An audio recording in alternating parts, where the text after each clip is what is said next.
Mr. Derek O'Brien, you are shouting at the chair. Your conduct is ugliest in the house. Next time I will show you the door. How dare you shout at the chair? Did you see yourself? How Derek O'Brien, floor leader of TMC, shouted at the chairman? मैं कुछ समय के लिए यहाँ बैठने में अपने आप को सक्षम नहीं पा रहा हूँ. मैं दुखी मन से. Sir, this is a request for establishing defense, maintenance, repair and overall MRO hub in Ambala. आज मैं आपके सामने अंबाला और आसपास के लोगों की लंबे समय Mr. Derek O'Brien, मांग को लेकर you are shouting at the chair. Your conduct is ugliest in the house. You are shouting at the chair. I condemn your action. Next time I will show you the door. How dare you shout at the chair? And senior leaders are not taking note of it. This is unbecoming conduct. I will not countenance it. Honorable members, we have seen the ugliest of scene. We saw a dark phase of our democracy during emergency. We know how it starts. It starts first with a challenge to the parliament institution. And that challenge was there in June 1975. A serious challenge here. I am sure we have distinguished member here. Can anyone countenance this kind of conduct? I do not know how I will be able to respond to my conscience. Individually, all members are so talented. Sir, you walked out and you came. In the process, you hurt more than 1 billion people. In the process, you set aflame democratic traditions. By walking out, the insult to the chair, did you see yourself? How Derek O'Brien, floor leader of TMC, shouted at the chairman? No. If it does it, is it the way? I am so sorry, Shri Karthikeshwar. जिस तरीके से अभी विपक्ष ने व्यवहार किया, जिसने आपको भी तकलीफ पहुंचाई और संवैधानिक दृष्टि से जो संसदीय मर्यादाएं हैं उनका उल्लंघन हुआ है, वह सच में निंदनीय है. It is condemnable. प्रजातंत्र में सबको अपनी बात रखने का अधिकार है, लेकिन प्रजातंत्र एक व्यवस्था में चलता है और जब व्यवस्थाएं अपनी मर्यादाएं लांघ जाती हैं तो प्रजातंत्र पर बहुत बड़ा आघात होता है. मैंने कल भी कहा था और मैं आज भी कहता हूं कि leading opposition party Indian national Congress और जिनकी एक संख्या के रूप में टीएमसी भी यहां पर विराजमान है विपक्ष के रूप में, जिस तरीके से उनका व्यवहार चेयर के प्रति रहा है वह कंडेमनेबल है. और जो लोग लंबे समय से संसदीय प्रणाली में कार्य करते रहे हैं उनके लिए ये एक प्रश्न आत्मचिंतन का है जो उन्हें करना चाहिए. जहां तक विनेश फोगाट का सवाल है, ये कोई पक्ष और विपक्ष का सवाल नहीं है, यह देश का सवाल है और सारा देश उनके साथ खड़ा है.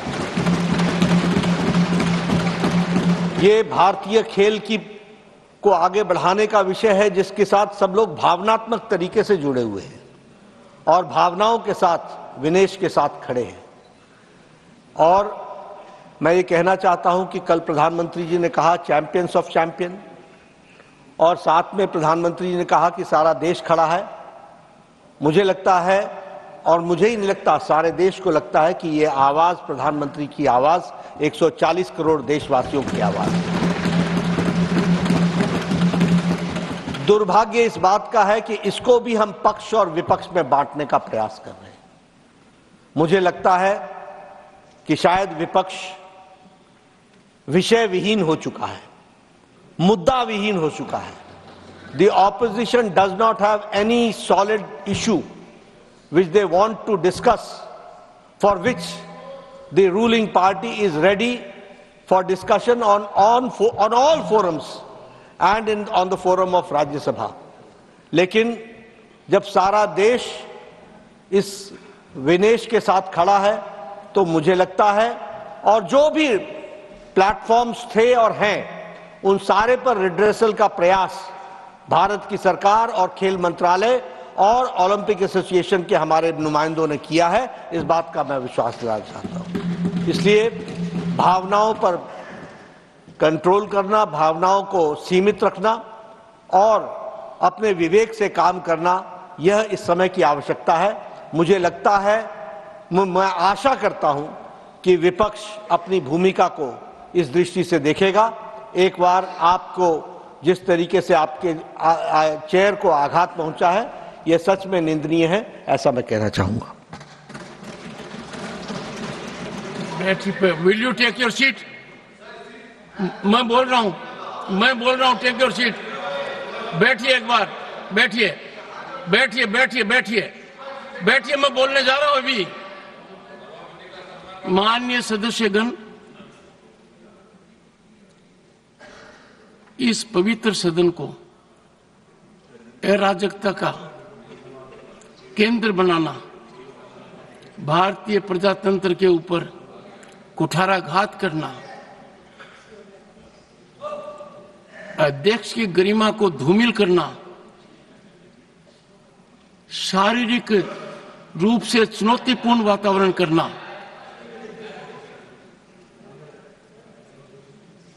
ये अमर्यादित आचरण नहीं है।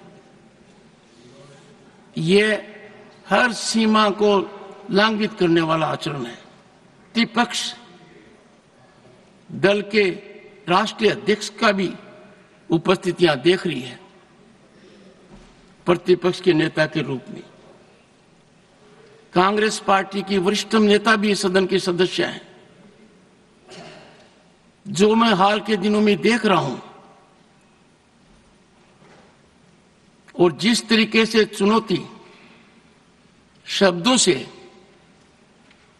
पत्र के द्वारा, अखबार के माध्यम के द्वारा, एक प्रमुख अखबार, नाम नहीं लेना चाहता, कितनी गलत टिप्पणी की है, मैंने देखा है।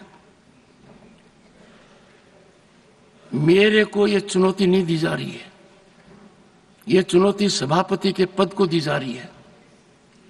और यह चुनौती, प्लीज, यह चुनौती इसलिए दी जा रही है कि जो व्यक्ति इस पद पर बैठा है वो इसके लायक नहीं है, ऐसा ये सोचते हैं। मुझे हाउस का समर्थन जितना चाहिए उतना नहीं मिला है। मैंने प्रयास में कोई कमी नहीं की। Don't laugh at it mister Jairam. No, मैंने, सुनिए, don't make any show off it, no, don't make it.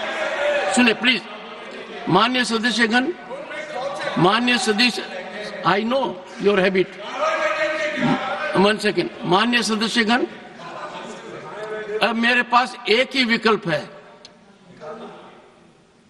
मैंने सदन में बहुत वरिष्ठ सदस्य हैं, अब भी उपस्थित हैं, उनका सम्मान करता हूं। उन्होंने राजनीति मेरे से बहुत ज्यादा देखी है।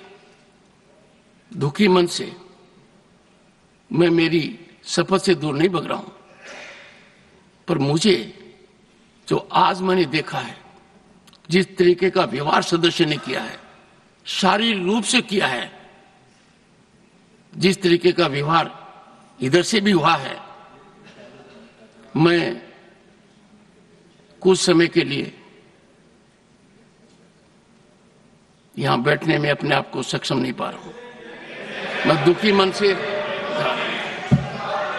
नमस्कार।